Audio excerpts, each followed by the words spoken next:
Can one word kill, or can it bring the dead back to life? 6 years ago, I got a call from my dad, and he said, "Son, your grandmother is not feeling well, and I'm taking her to the hospital," and I could tell he needed my involvement. He was desperate for moral support. I was in the middle of preparing for a pitch deck that had a strict deadline. That call couldn't have come at a more inconvenient time.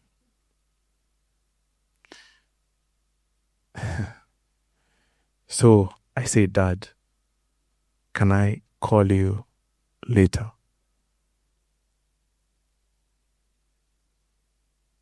After about an hour, he called again, his voice even more desperate. "Son, your grandmother."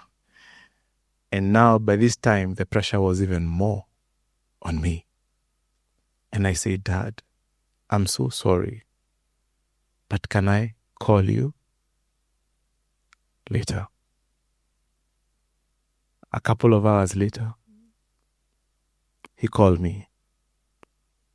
He said, "Son," and this time he didn't allow me to interrupt. And he said, "Son,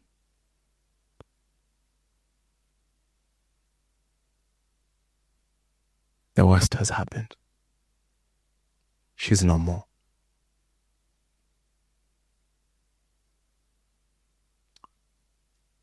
I dropped everything. I dashed to my car and I sped off to Thika Level 5 hospital. And the only thing that I could see was just my grandmother, still and cold.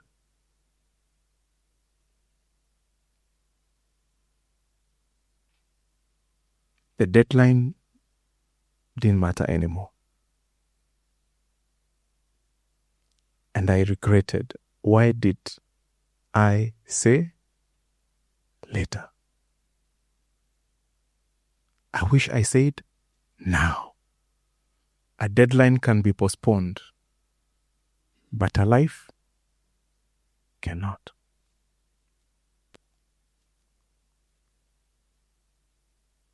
I can see all of you the way you're looking at me. All your faces telling me, poor Pius. You missed a big moment. But you know what? I made up that story.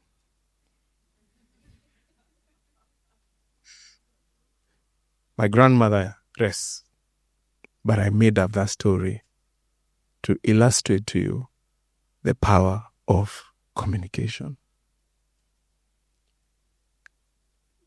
I can see many of you believed it, right? The power of words. Can one word kill, or can it bring the dead back to life? So, the difference between a good leader and a great leader is communication. The bridge between confusion and clarity is communication. The secret to influence, impact, or even increase your income, guess what it is? It is communication. So today, I want to talk about a skill that can open doors, win hearts,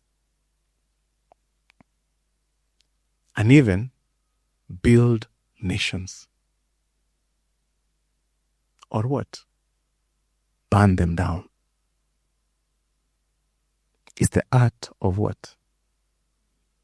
Communication. Master it, and I promise you, you become unstoppable.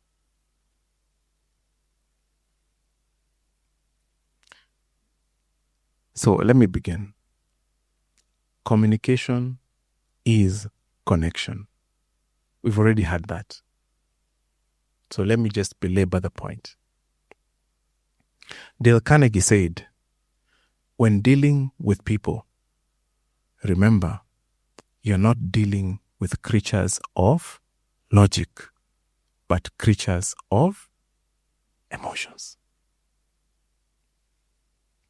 So communication isn't about words. Yeah? Whether you are speaking to one person or a million, the first question isn't, what should I say? But how do I make them feel heard or even valued? How do I make them feel heard or even valued? Martin Luther King Jr., I have a dream. Yeah? Even today, you feel the emotion when I say those words. I have a dream. It didn't rely on statistics, but on what? Vision and heart. Jesus often began with a question or a parable. Yeah? He created emotional bridges before he delivered the truth. Yeah. That's why I began with my fake story, right? Now I have your attention. So, to wrap this up, listen more than you speak. Listen more than you speak. Understand before you are understood. Yeah? My good friend Mutea, Ronnie, you said it, isn't it? Empathy.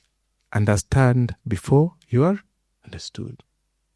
Burial, you said, use stories to build emotional rapport. Your story just touched me. Your story. Everybody has said a story here. Use stories. Yeah. Number 2, communication is simplicity. Simplicity. Albert Einstein once said, if you can't explain it simply, you don't understand it.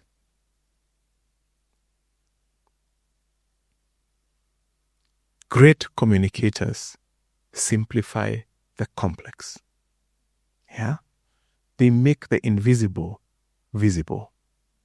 All of you saw my grandmother, right? And my father. And me, the bad guy.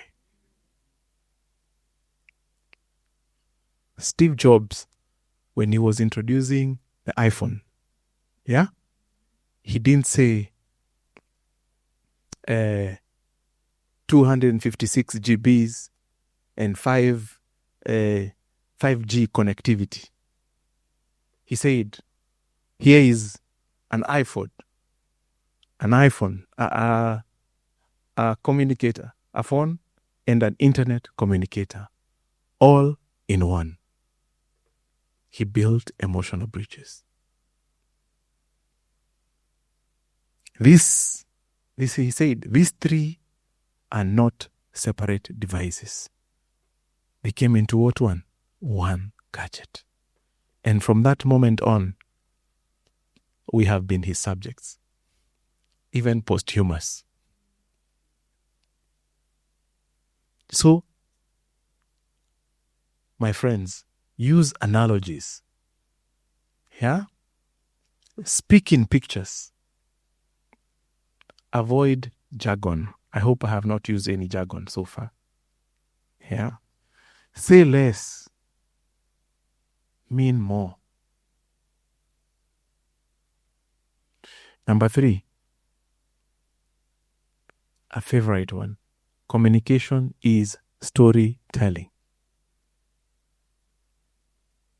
Something that we tend to forget.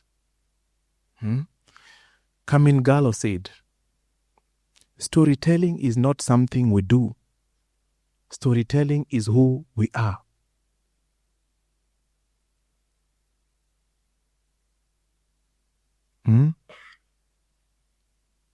Data informs. Stories transform.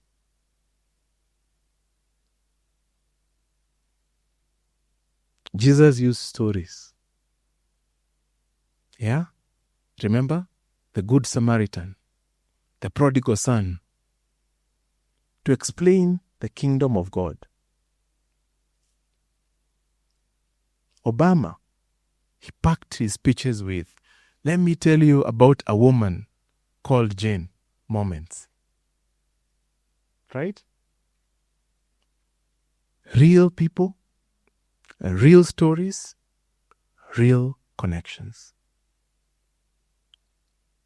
That's how he became the president. Through what? Communication. Yes, we can. Isn't it, eh? Moving forward. Yeah? Fired up.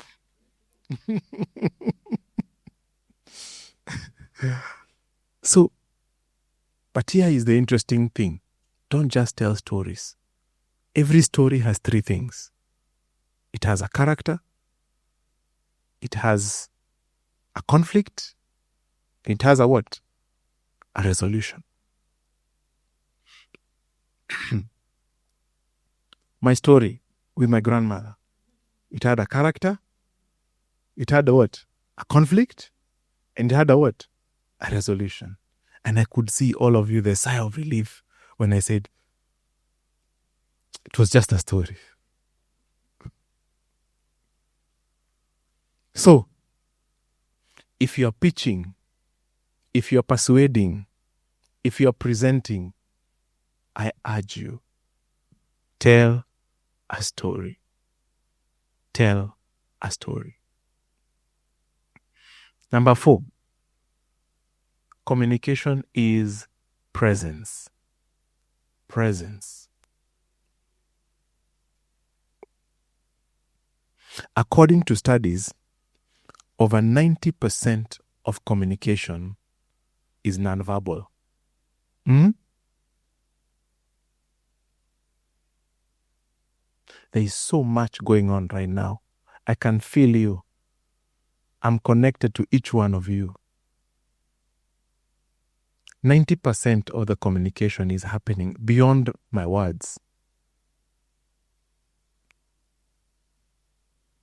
What you say is important, but how you speak it, yeah? How you say it speaks louder. So, eye contact, it builds trust.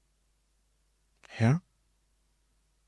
Vocal variety, it retains attention. Right? Pauses, they create drama. Smiles, it's not a bad thing to stand here. Smile, it opens hearts. Yeah? So, record yourself like she did. Yeah? Watch great communicators. I'm sure all of you have watched I Have a Dream. Right? Use your whole body to speak. Barack Obama is known for what? Posy.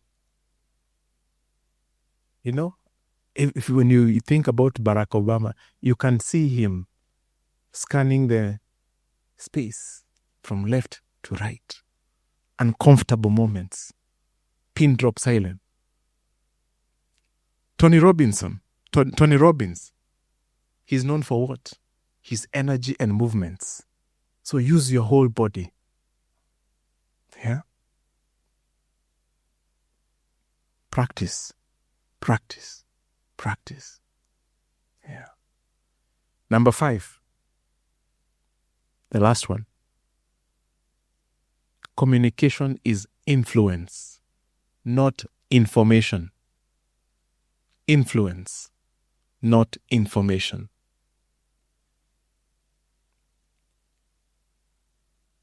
Massey's favorite, John Maxwell, said, leadership is influence. Nothing more, nothing less. So your goal as a communicator isn't to impress people with your intelligence. We have too many intelligent people saying nothing.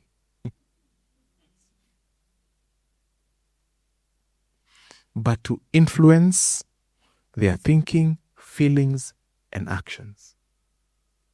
That's the goal of a communicator. To influence what? Thinking, feelings, and actions. So, ask yourself before any speech, what do I want them to think? What do I want them to think? What do you want them to feel? Yeah. And then, what do you want them to do? 3 questions. Let me repeat again. What do you want them to think? What do you want them to feel? And what do you want them to do? Your words should move people to action. If they don't, it's vanity.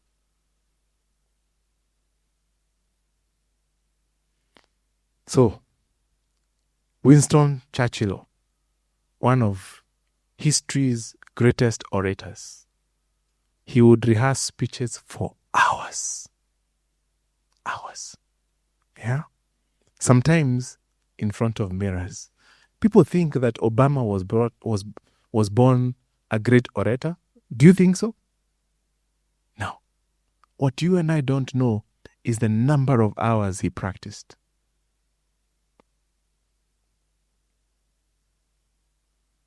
So, communication is not a talent you are born with. Communication is a muscle. It grows with practice. Well done to the graduates. You've learned about communication. Now, your next biggest assignment is what? Practice. If you don't practice, it will just be knowledge. So practice. Read great speeches aloud. Yeah? Practice storytelling in everyday life.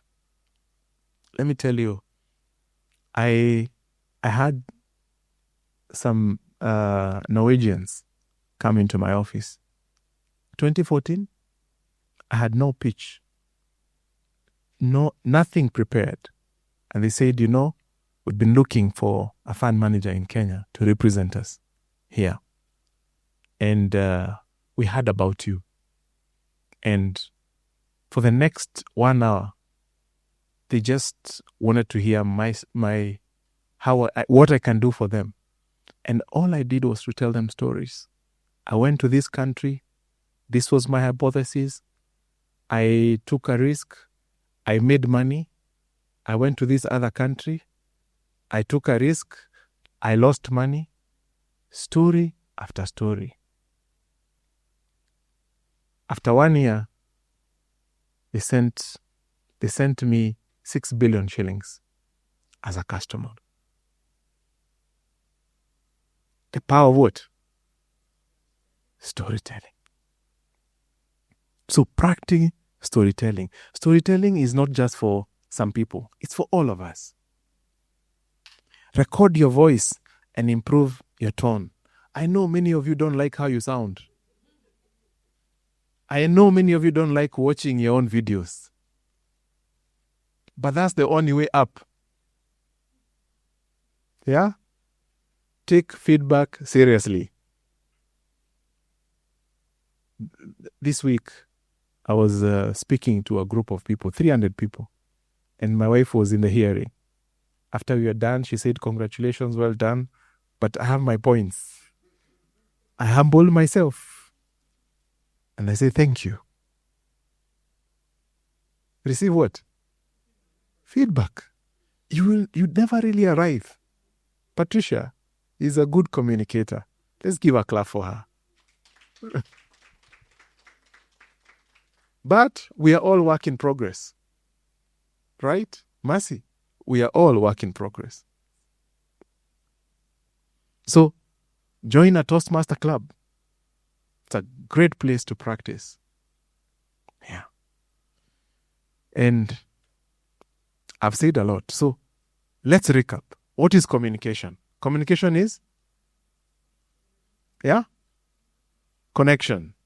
Number 2, communication is simplicity. Communication is storytelling. Communication is presence. And communication is influence, not what? Information. You are good students. Clap for yourself. I don't know whether you have time just to show you one of my practicing videos. Listen to me. If you're 25 years and below, let me tell you a secret of how you can become a multi-millionaire by the time you are 30 years old. Number 1, freeze your expenses completely. Close the taps on your expenses. If you are still living in your mother's house, please don't leave, just not yet. And if you've left, freeze your expenses. Don't increase your expenses any further from today, the date of this message. Number 2, use all the incomes, your salary or whatever business income, use as much of it, 80%, 50%, at least 50% of your salary. Start an investment account and send it there. And let me just call it a money market account. Start a money market account. Send every month at least 50% of your salary. Send it there for as long as you can. If you get any increase in salary or you have some windfall along the way, don't even think about it. Just sweep all of it to your money market account. Number 3, do not increase your expenses until you're making at least 50,000 to 100,000 shillings every month through your portfolio. If you stay in your mother's house until you are making 100,000 shillings every month, now you have the freedom to leave your mother's house and you will never ever join the rest of the world in this rat race that they struggle forever to live. When you do these 3 things, I promise you, you are going to experience multiplication, not addition, in your wealth that you are not prepared for. I hope one day you'll thank me for this. Be unbound. Shalom and God bless. So, did it connect? Was it simple? And what else? There was no storytelling because there was no data. There was no data. Yeah? Yeah? There was a character, eh? Yeah, there was a twist, isn't it, eh? Yeah, and by the way, if you read the comments, you'll see a few people who insulted me because of saying that, which is part of the twist, isn't it, eh? But this video just went viral. In a matter of days, it was in millions of views and continues to grow. And it just amazed me because I didn't rehearse it. I just wanted to put myself under pressure, practice, rather than postpone, later versus now. And it blessed people. So, and the same thing I want to tell you, Don't look for a perfect moment. You know, when you're in your bathroom, just practice. When you're in your car, just practice. Yeah? So communication is not a gift. Yeah? It is a skill. And like any other skill, it can be developed. So whether you are a parent trying to raise a wise child, or a leader casting a vision, or just a dreamer trying to sell your vision to people, your future depends on your ability to communicate. As I close, I want to say this. Words create world. Words create what? World.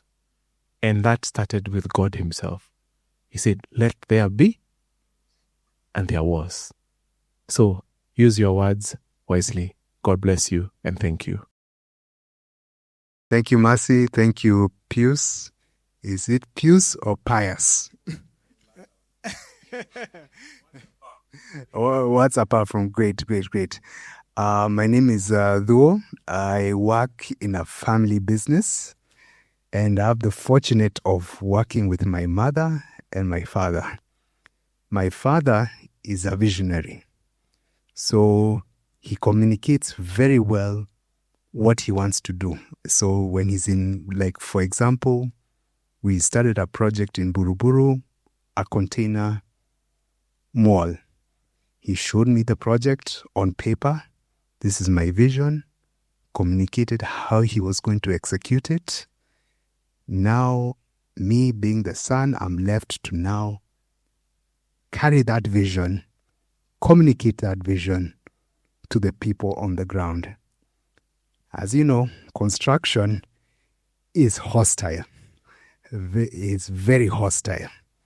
So how are you supposed to communicate? And I know Ronnie said you have to speak with empathy, but I have to disagree with you on that one, because I deal with people on the ground. And let me tell you, it is a very difficult job communicating with these fundis on the ground. It is not easy. But when I see my dad's vision, he shows me the plans, he shows me the projections, he shows me how he has talked to the banks, how he got the funding, how he sees the future. Then he has left me to now operationalize this vision for him. But now, communicating that on the ground is very difficult. You're meeting people who have genuine intentions, but at the same time, they are communicating, but they speak in jargon. They are sabotaging you through communication. And you can see it. I'm sorry to say, I'm sorry to use this word, but I say, I can smell your bullshit from what you're saying. And they're just riding on their payroll that my old man is paying, but I can smell the bullshit. I'm sorry to say. But, yes. Vitu ni different kwa ground. So how do you, now I know the vision, but how do I communicate it? I can't communicate it with empathy. I have to communicate it through action. And that's my biggest challenge. I can tell them this is the vision, but at the end of the day, they just want to be paid. They want to delay the project. They think, So how do you communicate that vision from the visionary to the people on the ground? My name is Patricia Morogami. Thank you, Mercy, for putting this together and for being so consistent. That award is really yours. When I saw you inviting Pius, I've been wanting to listen to you. I follow you on TikTok and Instagram, and I find that your message is very purposeful. It appears to me as if you have developed your presence and brand over a short time, but I'm sure there's a deeper work you've done.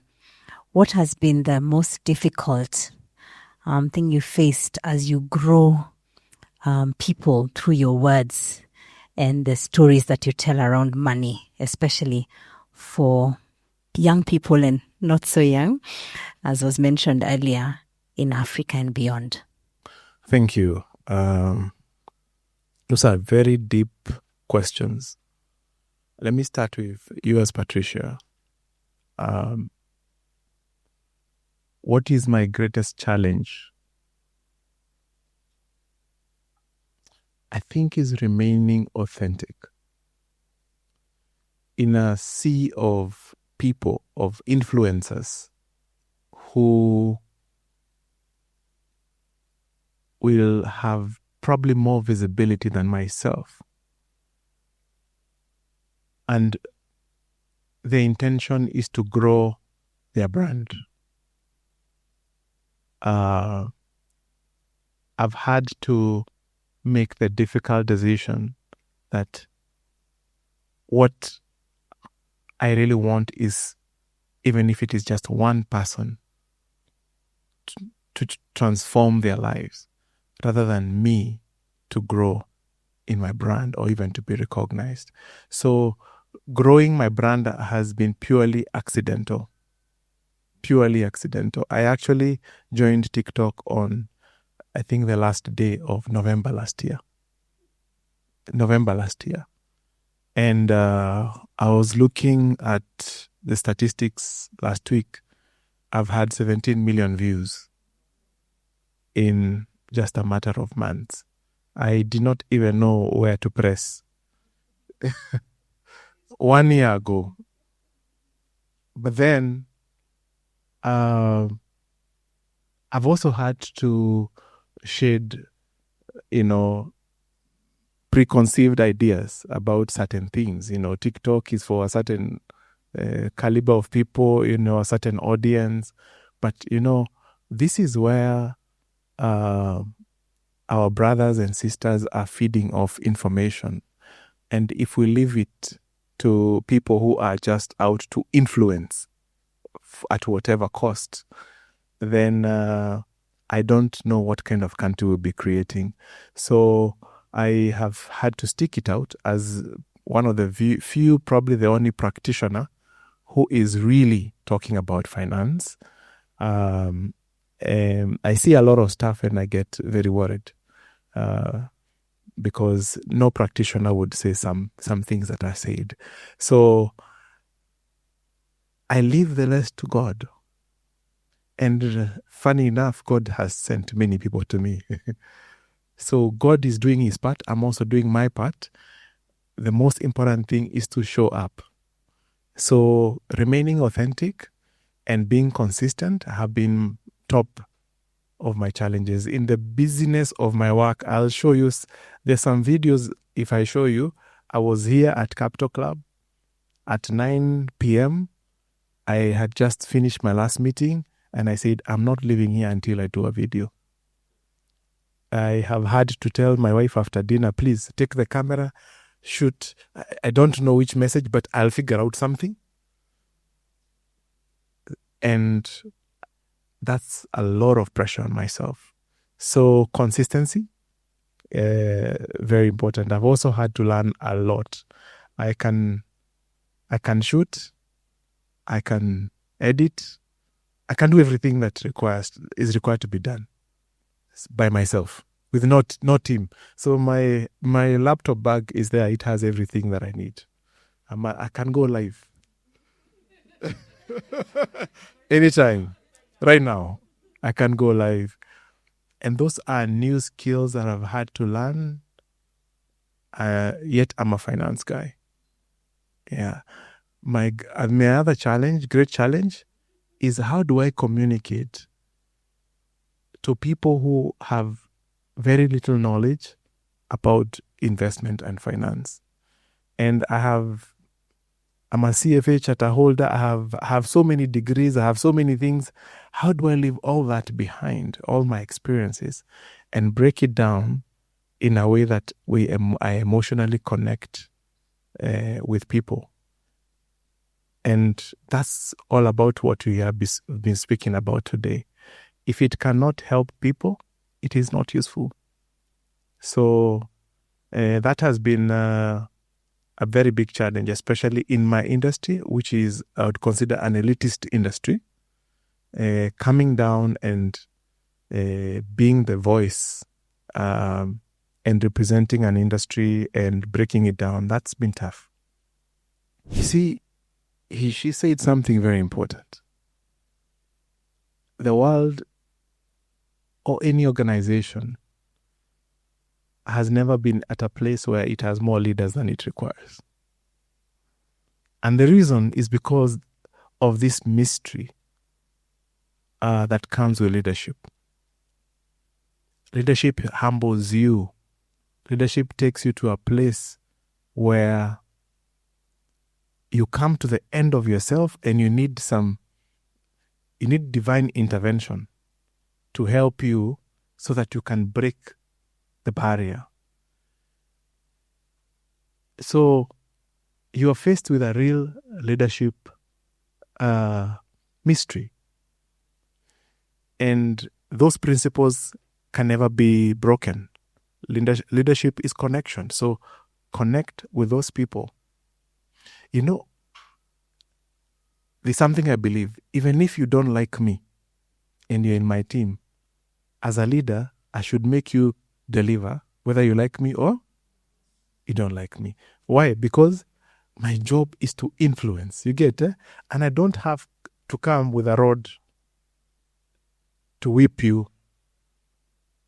I'll set up systems and communication that will make sure you deliver whether you like me or not. So I think all those challenges you've mentioned are fantastic challenges that should humble you and bring you to a place of learning, because if you break through this challenge that you have, you can go anywhere. Why do the people who become presidents become president? They don't become president of the elitists in the country. The majority of the people you have in a country are the people you are describing. Isn't it? So you have to figure out a narrative that connects with them. The hustler, bottom up. I'm not approving of them. I'm just saying all of these are communication barriers being broken where you actually connect with, isn't it? What was the difference between dynasty and hustler? Yeah? It's connection, isn't it? It's connection. You can, I believe as a leader, you can also influence people to a point that they actually feel guilty to steal from you. Make them owners. You get it? Let me give you a short story. I don't know whether you have the time. When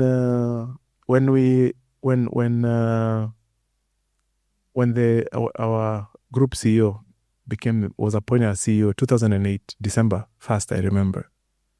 And he came to our business and he said, we had our first meeting. He said, these first words were this: we are all going to be very rich. He said nothing about the organization. He said, we are going to be very rich. That was his powerful opening statement. Number 2, he added, but we are all going to work very hard. So his opening statement got our attention, isn't it? How many leaders actually lead so that you can become very rich? Very few, isn't it? Everybody wants to tell you their vision, everything you get, but nothing about you. Fast forward the story. At that point when we began, we were a 6 billion company. 5 years later, we were a 29 billion company. 5 years later. Within that period, there's one particular year, we made so much money for the organization that the board had a very huge task to approve a record bonus of 1 billion shillings. to 100 people.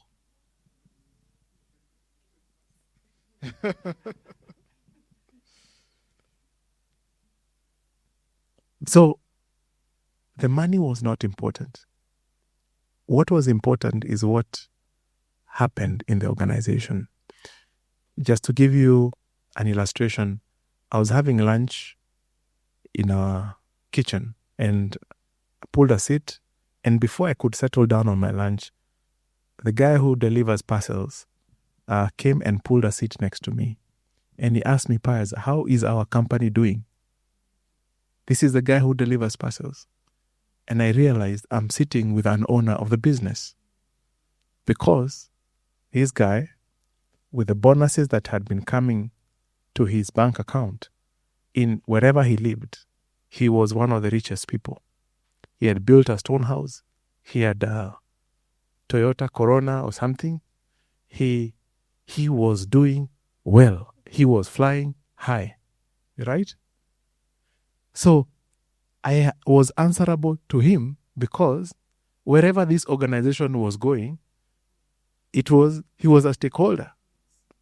So the point is this: just as a leader, getting the right formula and connection can move the people you call laborers or employees from employees to owners. So for me, I think what you really need to be thinking is, how do I make them stakeholders? How do you share in the success of what you're doing? If you find that formula, so that it is not just talk, again, leadership is about integrity, isn't it?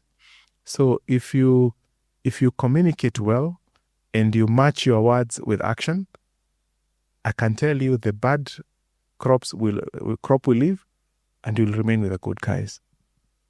It may take time, but you'll get there, and you will have them for a very long time. I hope I have answered your question. Thank you.